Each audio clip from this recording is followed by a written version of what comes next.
जात भये अरहंतादि महान।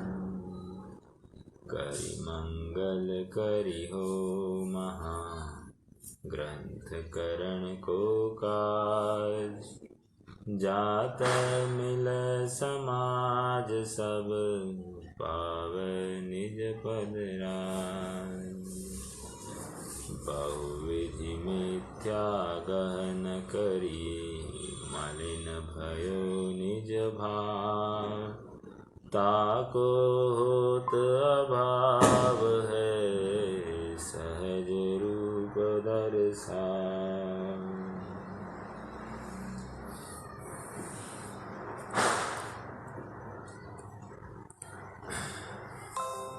अत्यंत पावन अवसर है, वैराग्य का प्रसंग है और एक अपेक्षा से खुशी का भी प्रसंग है। वैराग्य का प्रसंग इसलिए कि हमारे धर्मपिता महावीर स्वामी जी का कल ही मोक्ष की तरफ प्रयाण हुआ। वैसे आपको एक विशेष जानकारी दूं, शास्त्रों में कार्तिक कृष्ण अमावस्या, ये हम सब जगह पर कहते कि कार्तिक कृष्ण अमावस्या, लेकिन कार्तिक कृष्ण चतुर्दशी यह मूल दिन है मुक्ति का। तिलोपन्नति आदि ग्रंथों में इसका आधार मिलता है। मैं आज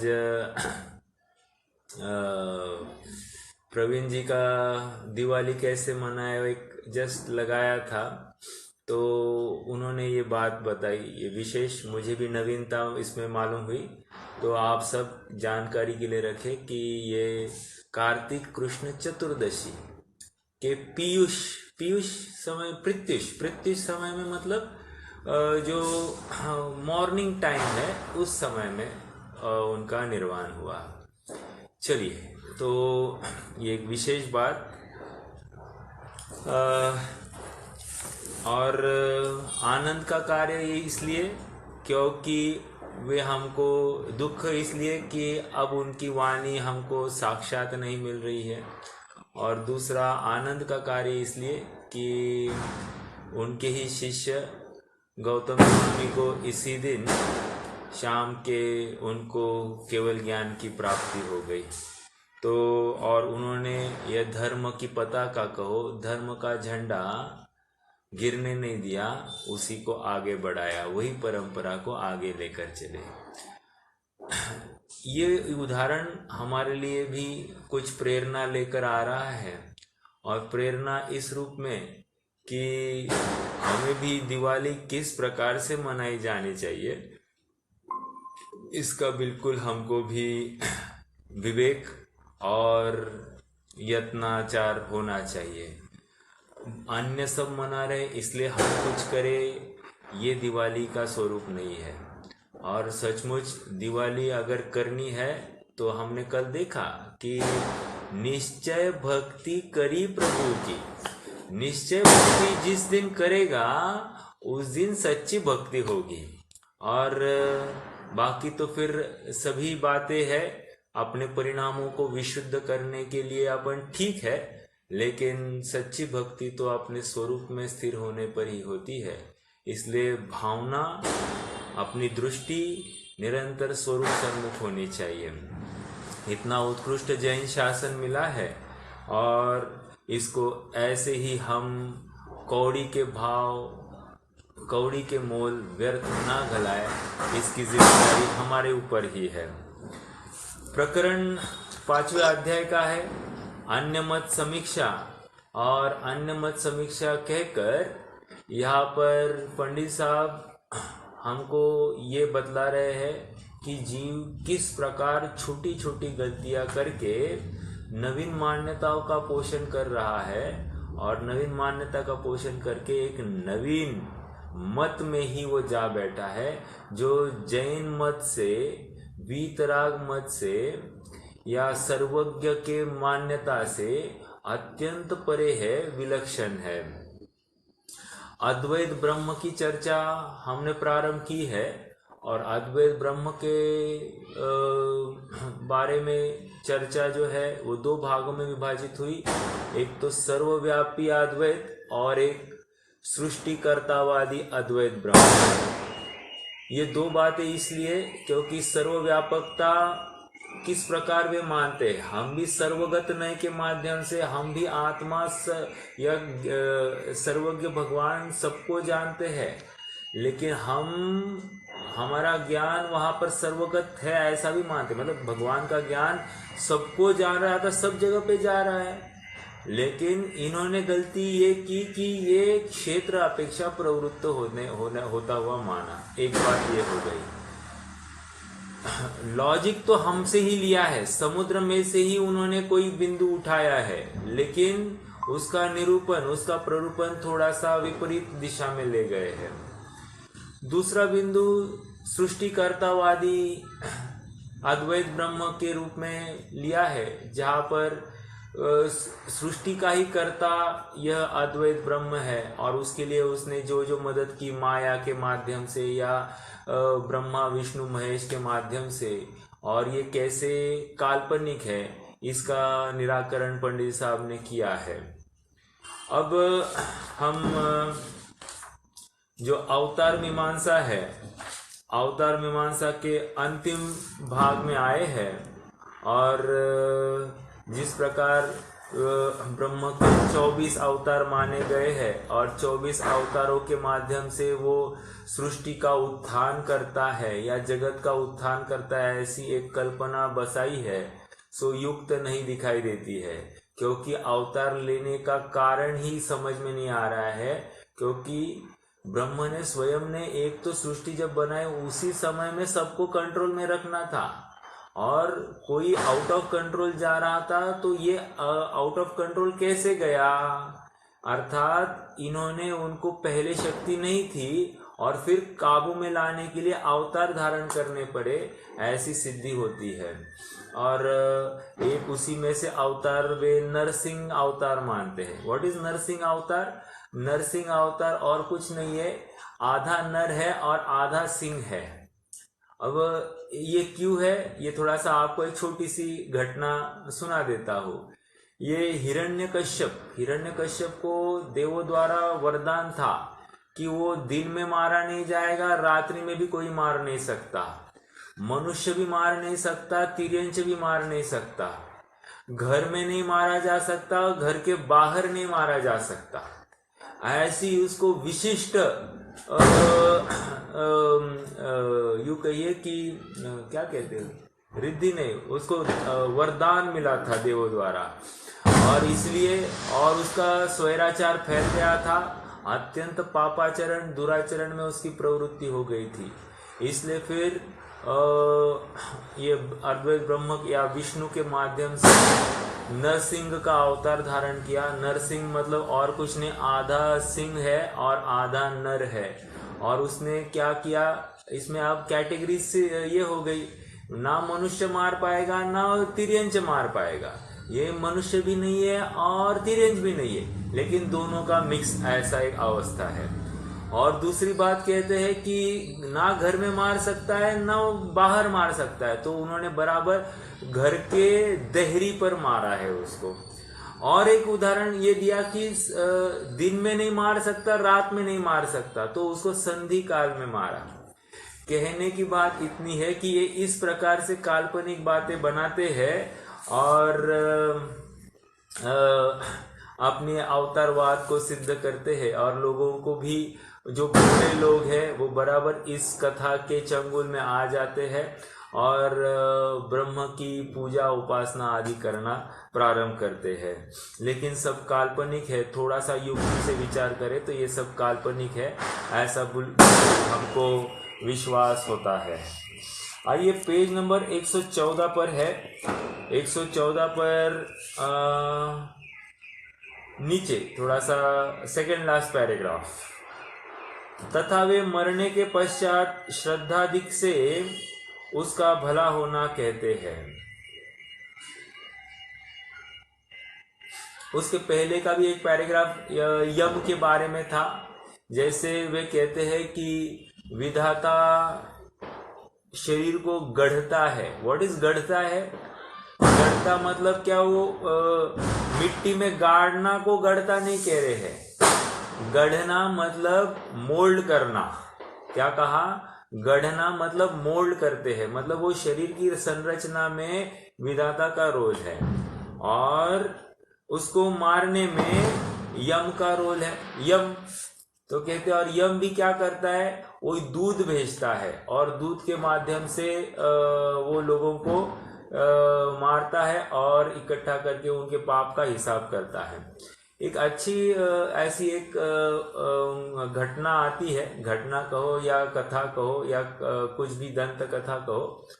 ऐसे थे कि दो जुड़वा भाई थे, और दो जुड़वा भाई थे, तो एक दिन यम ने अपने दूध को भेजा, और दूध के माध्यम से मान लीजिए XY को मार दिया। पहले एक भाई को मार दिया, तो मार दिया तो सब उसका शरीर को ले जाने की व्यवस्था हो रही थी।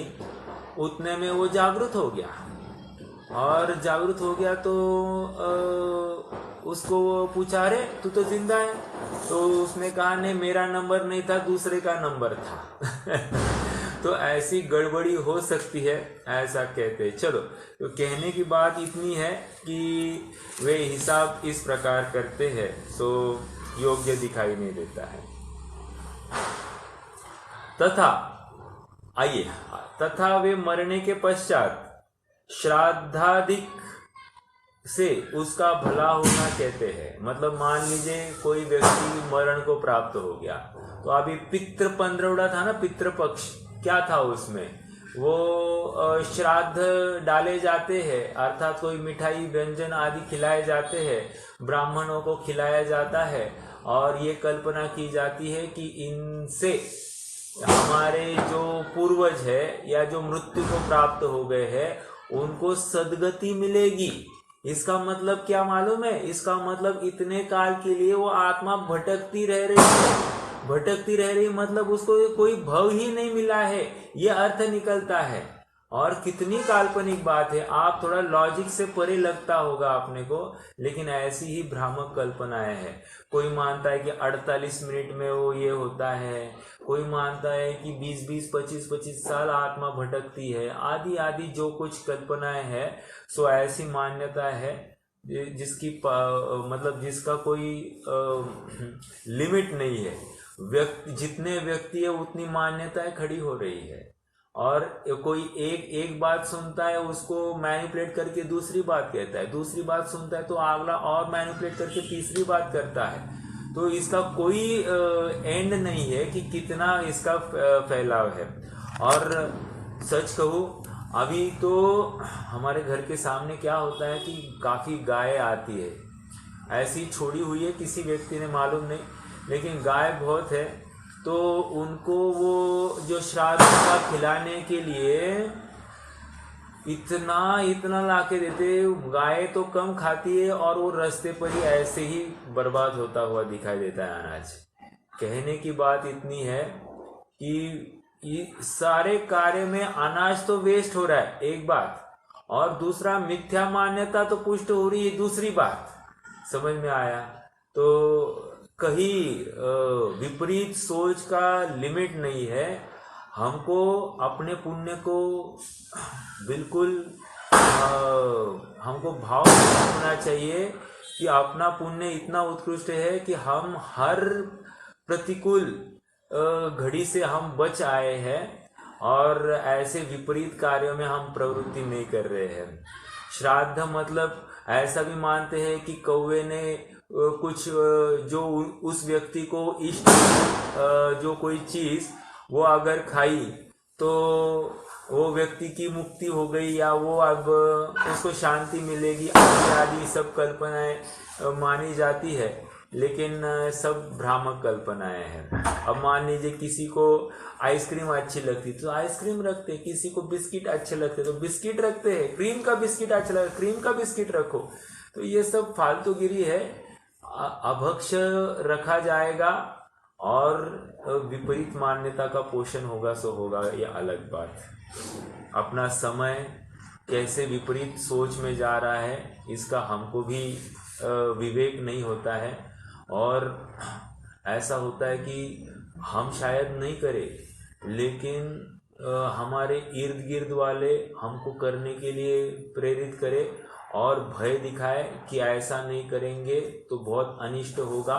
एक आध घटना उसमें ऐसी अनिष्ट हो जाए अपने जीवन में तो कहेंगे तुमने ये काम नहीं किया ना, तुमने अपने पितरों को शांति नहीं दी ना, इसकी वजह से ये तुम्हारे जीवन में प्रतिकूलता आई है, आदि आदि अनेक बातें लगाते हैं। चलिए, तो श्राद्धादिक से उसका भला होना कहते हैं।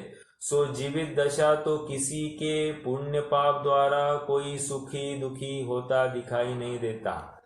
मरने के बाद में देखो, जीवित दशा में ही कोई सुखी दुखी होता। मैं मान लो मेरी माता पिता मेरे बच्चों को सबको बहुत सुखी करना चाहता हूँ, उसको उनको बहुत खिलाता हूँ, खिलाता पिलाता हूँ, ऐसा होते हुए वे दुखी होते हुए दिखाई देते हैं कि नहीं? जब जीवित रहते हुए भी वे पुण्य पाप के बल पर वे सुखी दुखी होते हुए दिखाई देते हैं, तो मरने के बाद में कैसे संभव है? समझ में आया? यह युक्ति मनुष्यों को भ्रमित करके अपना लोभ साधने के अर्थ बनाई है। लोभ साधने के अर्थ मतलब मान लीजिए कोई ब्राह्मणों को खिलाना पिलाना या फिर पूजा आदि रखना, ये सब बातें होती है तो कहीं ना कहीं अपना लोभ है। और एक बीच में व्हाट्सएप पर ऐसा कोई मैसेज भी आया था कि अच्छा हुआ तो भी पूजा डालो, बुरा हुआ तो भी पूजा डालो, तो हर केस में आप पूजा ही रखो। मतलब क्या? ब्राह्मण का हाथ हमेशा एकदम 5 उंगलियां उसकी घी में।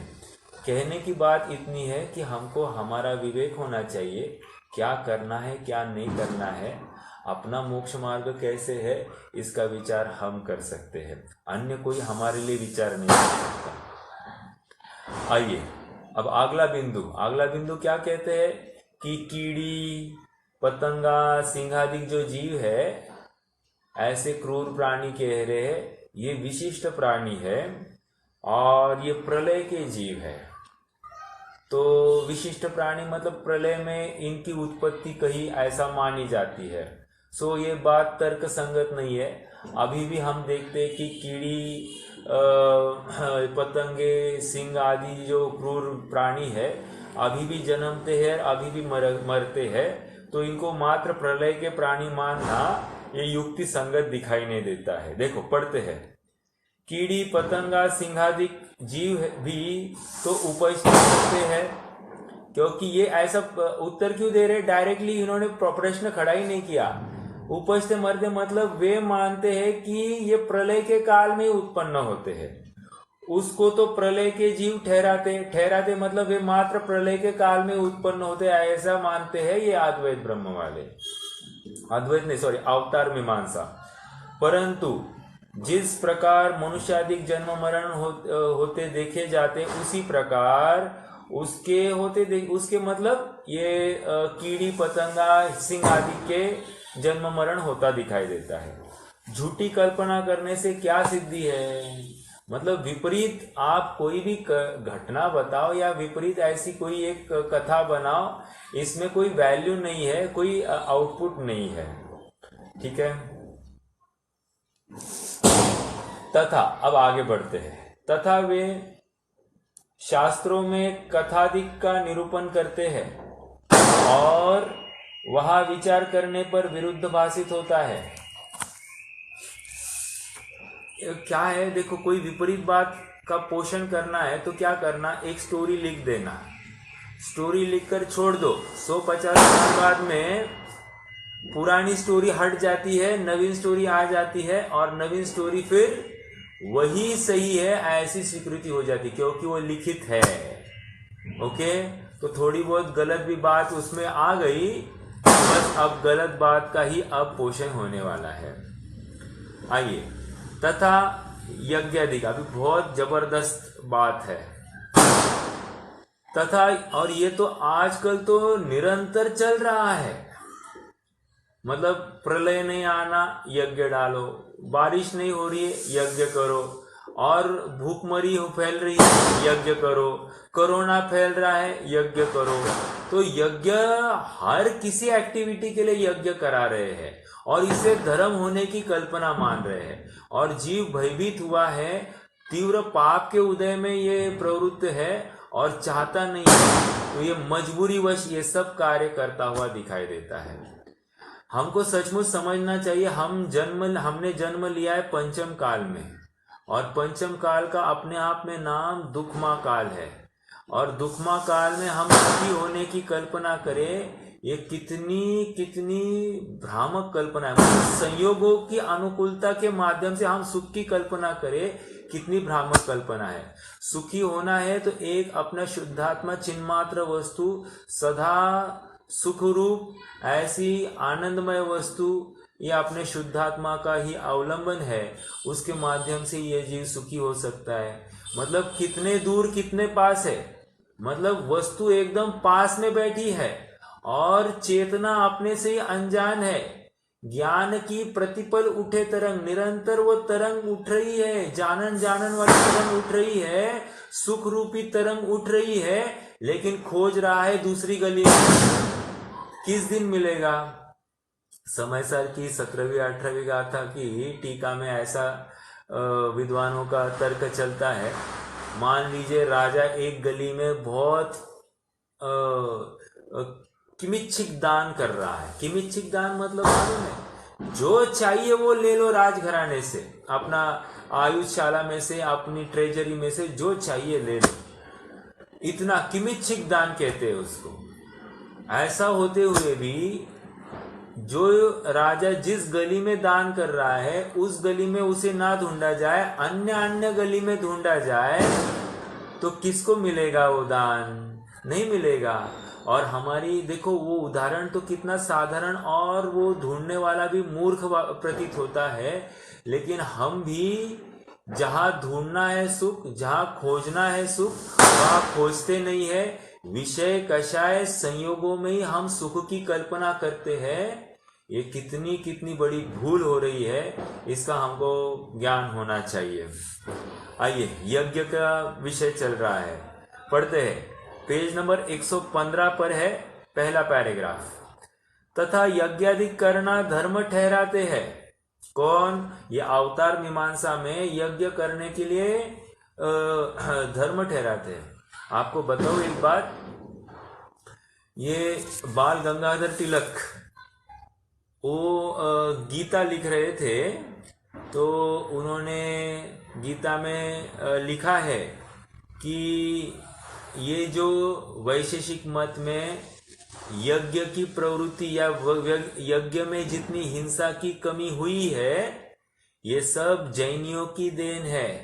क्योंकि साक्षात यज्ञ में हिंसा होती, बलि चढ़ाने में या फिर बकरे आदि चढ़ाने में, जीवों को चढ़ाने में साक्षात हिंसा दिखाई दे रही है। और उसको धर्म का मुलम्मा देकर इतने पाप के कार्य में प्रवृत्ति करना योग्य नहीं है। ये लोगों को भी समझ में आया, और ये जैन मत का ही प्रभाव है, जिसको लेकर अब वे यज्ञ में मात्र अग्नि और स्थापना के नाम पर कोई चीजें डालते हैं, लेकिन प्रैक्टिकली जीव को नहीं डालते हैं। समझ में आया?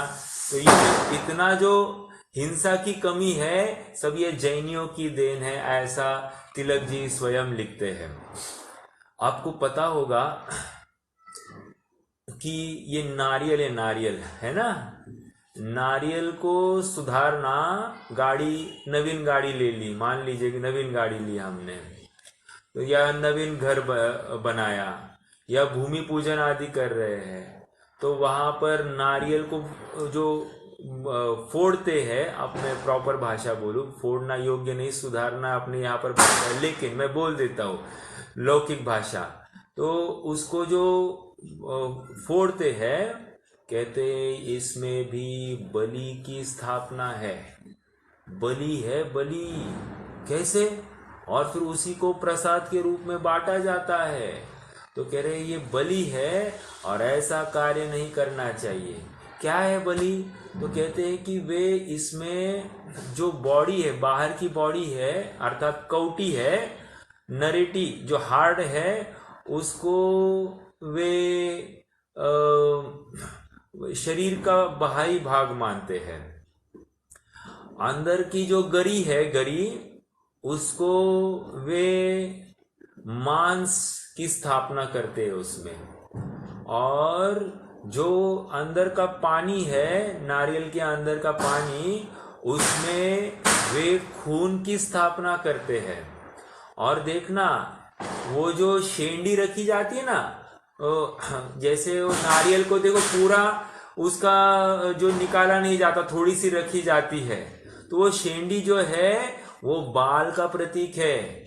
और देखो उसमें ना 2 आंखें होती है, तो ये 2 आंखें मतलब ये अपनी आंखों का प्रतीक है। ऐसा उसमें स्थापना की जाती है और उसके माध्यम से बलि की ही प्रथा चलती है। समझ में आया?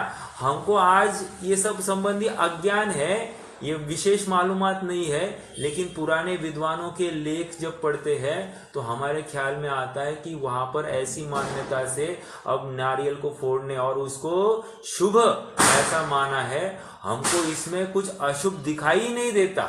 समझ में आ रहा? तो इतना अब हमारा विवेक जागरूक होना चाहिए और इन सब ऐसी फालतू कल्पनाओं में बलि की स्थापना आदि करना ये साक्षात मिथ्यात्व है, ये स्वीकार होना चाहिए। आइए पढ़ते हैं। तथा यज्ञादि करना धर्म ठहराते हैं। देखो, नाम दिया धर्म का, और धर्म के नाम पर ये जीव भयभीत हो जाता है। हम धर्म के विरुद्ध कैसे कर सकते हैं? और साक्षात अधर्म है, अधर्म को धर्म दे रहे संज्ञा। और भोला जीव इतना सोच नहीं सकता है, भयभीत है, वर्तमान उदय से पापोदय से भयभीत है, तो बिल्कुल कर लेता है। समझ में आया? और अच्छे अच्छे विद्वान भी ये सब करते हुए दिखाई देते हैं। तो इसलिए घबराना नहीं, लेकिन जागरूक होना। सो वहां बड़े जीव उनका होम करते हैं, अग्नि आदि का महाआरंभ करते हैं। अग्नि जलती है, मरती कि नहीं? अग्नि को कौन जीव देखता है? एक इंद्रिय जीव है। हमने द्रव्य संग्रह की 11वीं गाथा में देखा था कि वहां पर जो 11 ये एक इंद्रिय, 2 इंद्रिय, 3 इंद्रिय जो जीव हुए हैं, ये जीव क्यों हुए हैं? तो कहते हैं कि हमने मनुष्य जब हुए थे उस समय में हमने इनको जीव रूप देखा ही नहीं, इनकी हम हिंसा करते गए, हमने इनसे सुखी होने की कल्पना की, और इसलिए हम ही आगे चलकर एक इंद्रिय आदि जीव बनने वाले हैं। समझ में आ रहा है क्या? ये अग्नि को हम जीव देखे, ये जल को हम जीव देखे, पवन को हम जीव देखे, रास्ते पर पृथ्वी का कितने जीव होंगे, हम चलते हैं तो कितने कुचले जाते होंगे, हम देखे, उनको समझे। हमारी गाड़ी चल रही है, पंचेंद्रिय क्या षटकाय जीवों की हिंसा होती है, तो जितनी कम से कम गाड़ी आदि चलाएं, हम उसका विचार करें। और हर उठते बैठते अपना विवेक जागरूक हो तो बात फलित होती है। लेकिन जहाँ पर अविवेक है तो वहां पर धर्म के नाम पर की गई कोई भी क्रिया ये पाप ही होगी, इसमें बिल्कुल रत्ती भर भी पुण्य नहीं होगा। समझ में आया? क्योंकि धर्म की कल्पना हमने अधर्म में स्थापित की है, प्रमाद में स्थापित की है, तो इससे धर्म ये हो ही नहीं सकता। समझ में आया? तो मान लीजिए गेट टुगेदर के नाम पर, किसी भी नाम पर, अभी अभी जस्ट मुझे किसी का फोन आया, मेरे भाई का ही फोन था, मतलब एक कजिन है, उसने मुझे happy Padwa, happy Diwali, happy new year, सब हैप्पी हैप्पी कर दे। मैंने कहा क्या बात कर रहे हो, अपन जैनी है और अपन जैनी होकर ये सब बातें कर रहे हैं, थोड़ा सा विवेक तो रखो भाई। हालांकि मतलब इतना खेद होता है कि हम अपनी तरफ से अन्य मतों की ही सब संस्कृति को स्वीकार करते हैं और उसकी प्रभावना करते हुए आगे बढ़ रहे हैं। कहीं ना कहीं रोक तो होनी चाहिए कि नहीं चाहिए? किसी को खुश करने के लिए हाँ हाँ ठीक है, आपको भी इतना भी नहीं बोलना। समझ में आया? तो क्या बोलना? अरे बोलो ही मत। यहाँ नहीं बोलने के लिए तो लाभ है, बोलेंगे तो बहुत बर्बादी है। समझ में आया?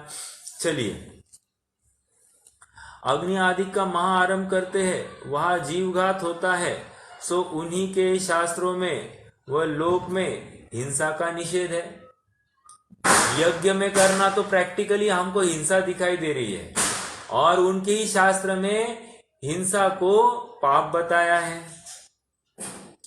परंतु ऐसे निर्दय है कि कुछ गिनते नहीं है और कहते हैं यथार्थ पशव सृष्टा, अर्थात यथार्थ नहीं, यज्ञार्थ, यज्ञ के अर्थ पशुओं की, पशु बनाए गए हैं। सृष्टा मतलब बनाए गए हैं, कह रहे यज्ञ के लिए ही ये पशु सब बनाए गए हैं, तो इनकी आहुति चढ़ाने में क्या प्रॉब्लम है। देखो कैसा है, देखो और बताओ आपको, जैसे ये क्रिश्चियन मत है, क्रिश्चियन मत क्या मानता है, वे मछली को जल ककड़ी कहते हैं। अब देखो नाम चेंज कर दिया, साक्षात पंचेंद्रिय जीव है, उसको जल ककड़ी बोल दिया, एक इंद्रिय जैसी तुलना हो गई। अब उसमें पाप लगेगा क्या, उसमें हिंसा भाषित होगी क्या, कितना इजीली चेंज कर दिया। जल ककड़ी है और ये भगवान ने बनाई है, हमारे लिए बनाई है, मतलब तुम्हारा भोग ऐसा बनाया है सो योग्य नहीं दिखाई देती है। समझ में आ रही है बात। यज्ञार्थ पशव सृष्टा, इस यज्ञ के ही अर्थ पशु बनाए हैं, वहां घात करने का दोष नहीं है। देखो ना, थोड़ा सा विचार करें, इसको ही बोला जाए अच्छा सचमुच पशु नहीं बनाए हैं, ठीक है तुम्हारे बच्चे की आहुति दे दो ना, तो वो चलेगा? नहीं चलेगा। तो ये कैसे चलेगा? ठीक है, तो इसलिए गलत कार्यों का बिल्कुल भी अनुमोदन नहीं करना। क्या है, जीवन छोटा है, जंजाल बड़ा है, और ऐसे विपरीत प्रसंग अपने सामने तो बहुत है, उसमें हम किस में बहकर चले जाए हमको भी पता नहीं चलेगा, किसका अनुमोदन कर बैठे इसका हमको भी ज्ञान नहीं होगा। इसलिए हर जिस प्रकार से, हर विपरीत कार्य से हमको बचना है, इसका ज्ञान करना। भले ही ज्यादा धर्म नहीं हो, लेकिन हम पापाचरण से बचे, ऐसी पाप की अनुमोदनाओं से बचे, क्योंकि निरंतर हमको अखबारों में आदि हर जगह पर यही तो दिखाई दे रहा है, और इसलिए बचना ये बहुत बड़ी कसौटी है अपने लिए। ठीक है, चलिए आगे बढ़ते हैं। अब अंतिम पैराग्राफ है इस अवतार मीमांसा का, इसके बाद में योग मीमांसा चालू होगी। योग मीमांसा भी ये अद्वैत ब्रह्म की ही बात है, अपन करेंगे चर्चा, पहले यह पैराग्राफ पढ़ते हैं। तथा मेघादिक का होना, शत्रु आदि का विनष्ट होना इत्यादि फल बतलाकर अपने लोक के अर्थ राजादिकों को भ्रमित करते हैं। मतलब यज्ञ करो भाई, यज्ञ करो। देखो एक बार की सच्ची घटना है, आप सबको सुनाओ। कहते हैं कि एक बार क्या हुआ, इंदौर की घटना है, और इंदौर में डॉक्टर भारिल उस समय में वे पढ़ाते थे, मतलब उनकी सरकारी जॉब थी, वहाँ पर वे पढ़ाते थे और साथ साथ वहाँ स्वाध्याय भी कराते थे। तो ऐसे हुआ कि एक बार वहाँ पर अकाल पड़ा, और अकाल पड़ा तो बिल्कुल मतलब खाने पीने के लिए मतलब पानी ही नहीं अवेलेबल, सारे स्रोत सूखने लग गए थे। तो जैनियों ने सोचा कि हम यज्ञ करें,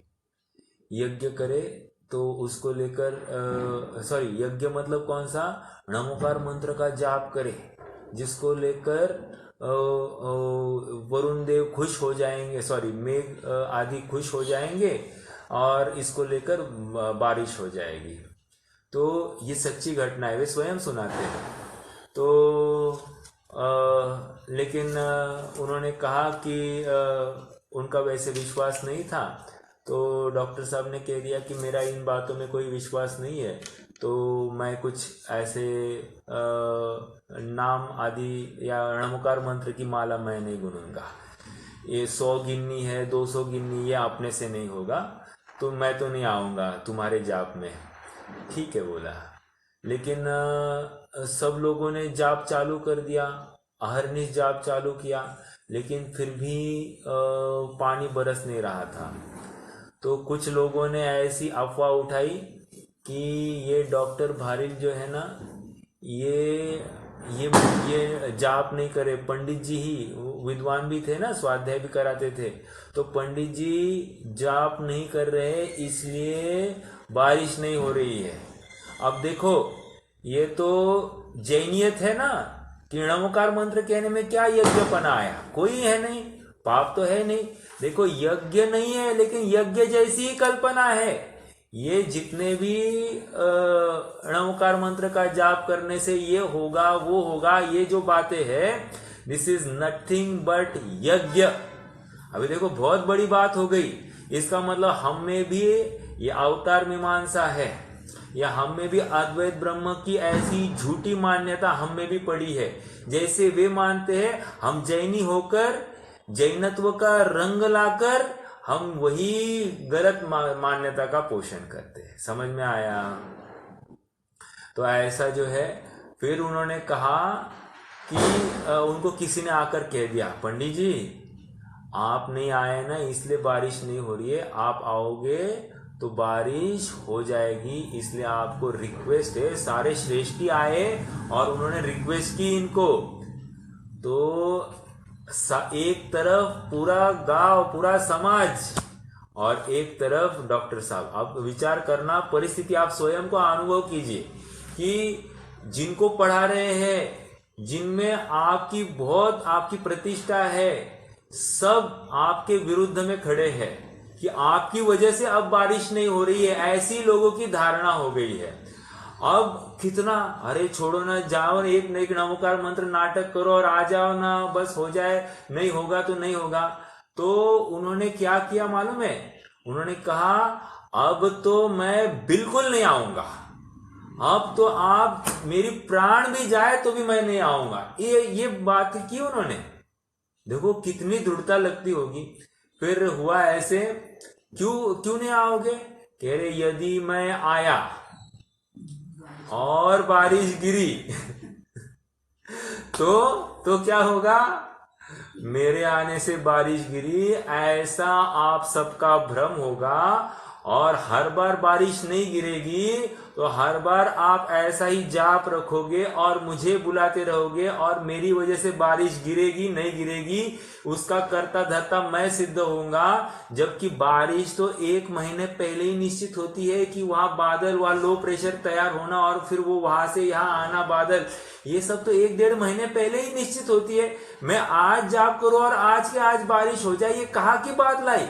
देखो समझ में आ रहा है क्या? कितना लॉजिकल तर्क दिया।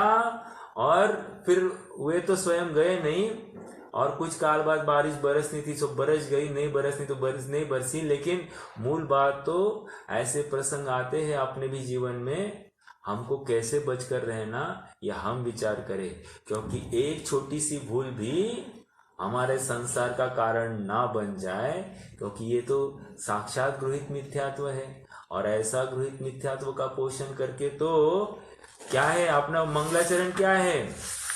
बहुविधि मिथ्या गहन करी, मतलब बहुविधि अनेक प्रकार से मिथ्या मान्यता को गहन मतलब एकदम गाढ़ा किया है या ग्रहण किया है। तो हमको हमारा समझना पड़ेगा कि हम क्या करें। समझ में आया?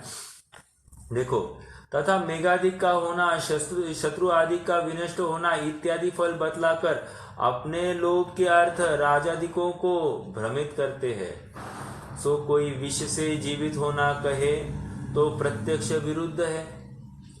विष से कोई जीवित होना कहे तो गलत है कि नहीं? वैसे ही यज्ञ से धर्म होना कहे ये गलत है। उसी प्रकार हिंसा करने से धर्म और कार्य सिद्धि कहना प्रत्यक्ष विरुद्ध है। परंतु जिनकी हिंसा करना कहा उनकी तो कुछ शक्ति नहीं है। किसकी हिंसा कर रहे? बकरे आदि चढ़ाते हैं, समझ में आया? या अग्नि आदि अग्नि का ये कराते, घी आदि डालते, सब ये करते हैं ना, तो उनकी तो कुछ शक्ति नहीं है, तो उनको अपन यज्ञ में डालते। किसी को उनकी पीड़ा नहीं है, उनको मारने से हमको कोई तकलीफ भी नहीं है। चढ़ जा सूली पे, भला करे भगवान, ऐसी बात है। यदि किसी शक्तिवान व इष्ट का होम करना ठहराया होता, देखो शक्तिवान मतलब आप एक काम करो, शक्तिवान में मालूम है, एक सिंह को खींच कर लाओ, सिंह को पकड़ो और उसको यज्ञ में डालो। ओके, एक बात शक्तिवान को खींच कर लाना, और दूसरा इष्ट को होम में डालना। आपको सबसे इष्ट जो है आपके पुत्र आदि, उनको आप होम में डालो। डालोगे? नहीं डालोगे तो फिर उनको क्यों डाल रहे हो, गरीबों को? समझ में आया? आत्मन प्रतिकूलानी परेशान न समाचरे, अपने को जो प्रतिकूल भाषित होता हो ऐसा व्यवहार हम दूसरे के साथ में भी नहीं करेंगे। ये नीति वचन है, हम ये सब जानते हैं। ऐसा जानते हुए भी ये सब कैसे यज्ञ के माध्यम से प्रवृत्ति करते हैं? समझ में आया?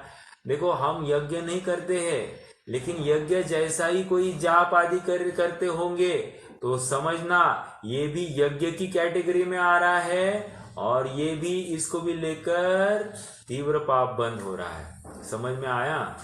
मतलब धर्म की कल्पना करना। चलो नमोकार मंत्र ही कह रहे, और क्या है? देखो और बताओ आपको।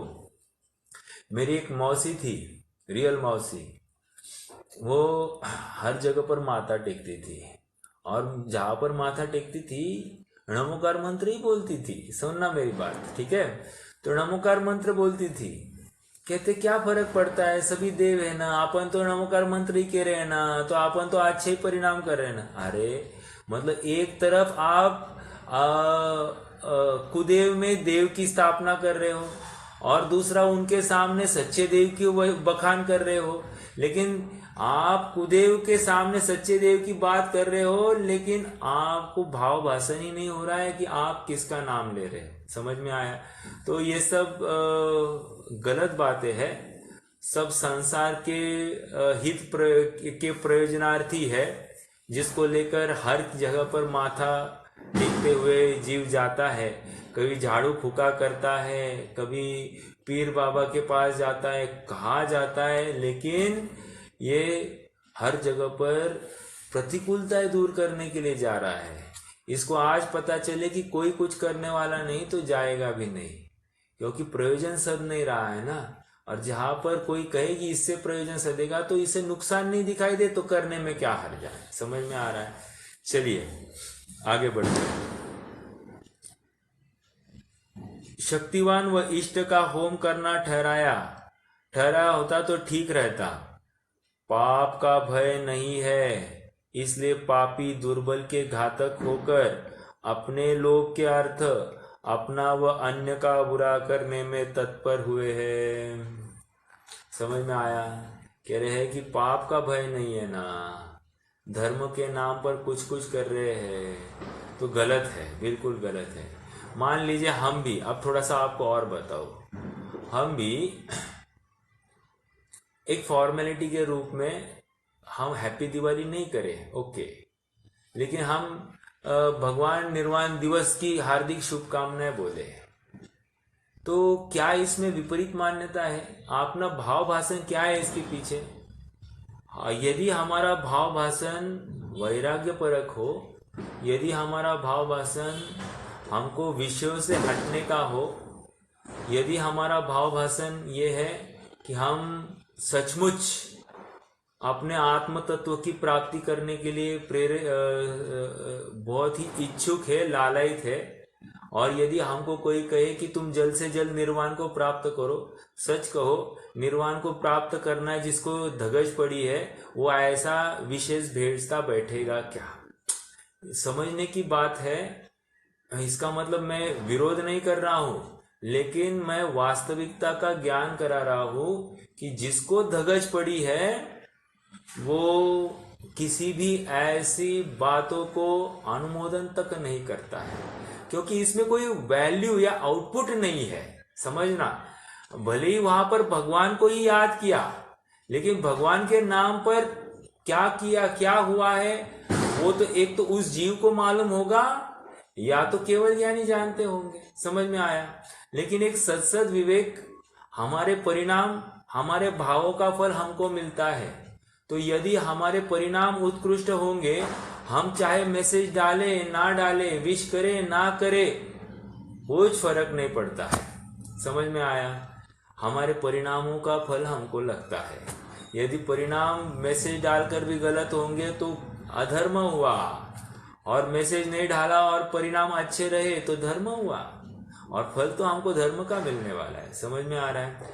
भले ही हो सकता है ऐसा कि हम समाज से बहिष्कृत हो जाए, हमको कोई वैल्यू ना करे, ऐसा होता हुआ भी हम उस जाते मिले समाज सब पावे निज पद राज, हमको ऐसा समाज मिलने वाला है, ऐसे सिद्धों का समाज मिलने वाला है, तो हमको क्यों फिर ये ऐसे लौकिक समाज की वांछा हो? हम तो ऊंची ही कामना करेंगे। समझ में आया? तो ये बात यहाँ आ गई। अब अपन अब आगे नहीं बढ़ेंगे, मैं मात्र भूमिका बनाता हूं और आज रुक जाएंगे। ठीक है? नवीन विषय, लेकिन आप सबकी जानकारी के लिए एक थोड़ा सा इंटरेस्टिंग टॉपिक है, इंटरेस्टिंग है, बहुत ही रुचिवर विषय है। योग मीमांसा। पहली कौन सी मीमांसा हुई? अवतार मीमांसा। किसके अंतर्गत ये विषय चल रहे? अद्वैत ब्रह्म के अंतर्गत चल रहे ये सब बातें। मतलब एज अ होल अद्वैत ब्रह्म ये बहुत बड़ा विषय है। ओके? और उसमें अब वे अवतार मीमांसा करते, मतलब अवतारवाद मानते हैं, तो अवतारवाद का खंडन किया। अब योग मीमांसा, अब वे योगों से धर्म की कल्पना करते हैं, मोक्ष की प्राप्ति होना मानते हैं, तो योग मीमांसा कर रहे हैं। तो कहते हैं योग मीमांसा क्या है भाई? तो कहते हैं योग मीमांसा दो प्रकार की है। आप चाहो तो चार्ट बना सकते हैं। ओके? दो प्रकार की योग मीमांसा है कहते हैं। व्हाट इज दो प्रकार की मीमांसा? कहते हैं कि एक है निर्गुण भक्ति, भक्ति योग मीमांसा, और एक है सुगुण भक्ति। ठीक है? क्या कहा? निर्गुण भक्ति और एक है सुगुण भक्ति। अभी दोनों का स्वरूप थोड़ा समझते हैं। निर्गुण भक्ति मतलब क्या? ज्ञान योग, इन शॉर्ट आप समझिए ज्ञान योग। जैसे कबीर थे ना, कबीर ये ज्ञान योगी थे। ओके? और जो एक होता है सखा भक्ति भी होती है। देखो, सखा भक्ति भी होती है, पति भक्ति भी होती है। मतलब पति जैसे देव को पति जैसी उसकी भक्ति करना। एक है सखा, मतलब फ्रेंड जैसी उसकी भक्ति करना। और एक है ज्ञान योग। ज्ञान योग मतलब यहाँ पर ज्ञान की ही उपासना करना, मतलब उसके गुणों का ही चिंतन करना। तो ये अलग अलग प्रकार से उनकी भक्ति मानी जाती है। तो मैं कौन सी कह रहा हूं? निर्गुण भक्ति और एक सुगुण भक्ति। निर्गुण भक्ति मतलब क्या? मात्र उनके गुणों का विचार किया जाता है, गुणानुवाद किया जाता है। तुम निराकार हो, निष्कलंक हो, निरंजन स्वरूप हो, निर्विकार हो, तो ऐसा नास्तिपरक कथन करते हैं। एक बात तो उनको कहा नास्तिपरक ही है क्या? नहीं कहते, अस्तिपरक भी है ना। कैसे?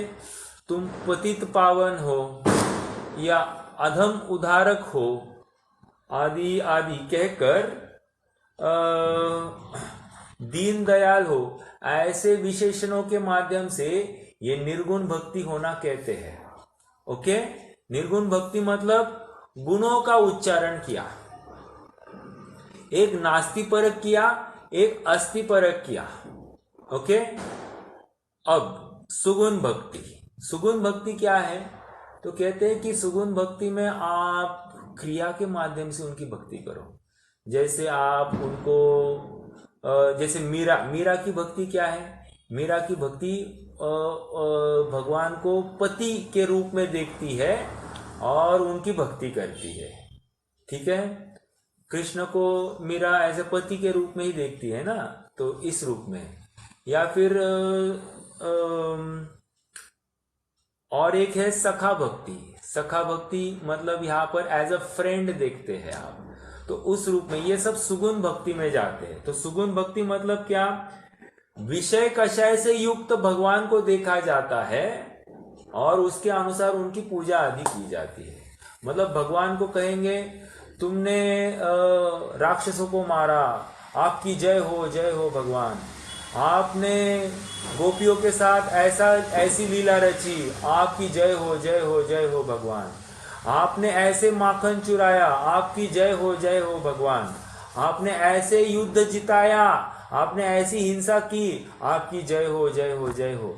तो इस प्रकार वे सुगुण भक्ति में उनके कषायों की तारीफ करते हैं और उनके ऐसी भक्ति को मोक्ष का कारण मानते हैं। समझ में आया? तो ऐसे दो प्रकार की भक्ति है, सुगुण भक्ति और निर्गुण भक्ति। इसकी हम चर्चा कल करेंगे। आपके लिए थोड़ा सा एक इनपुट दे दिया, कल इसका अपन वाचना करेंगे। आज के लिए रुक जाते हैं, आज थोड़ा कम ही लेंगे। तो जिनका नहीं हुआ है तो अपन उनके लिए कल से और आगे बढ़ सकते हैं।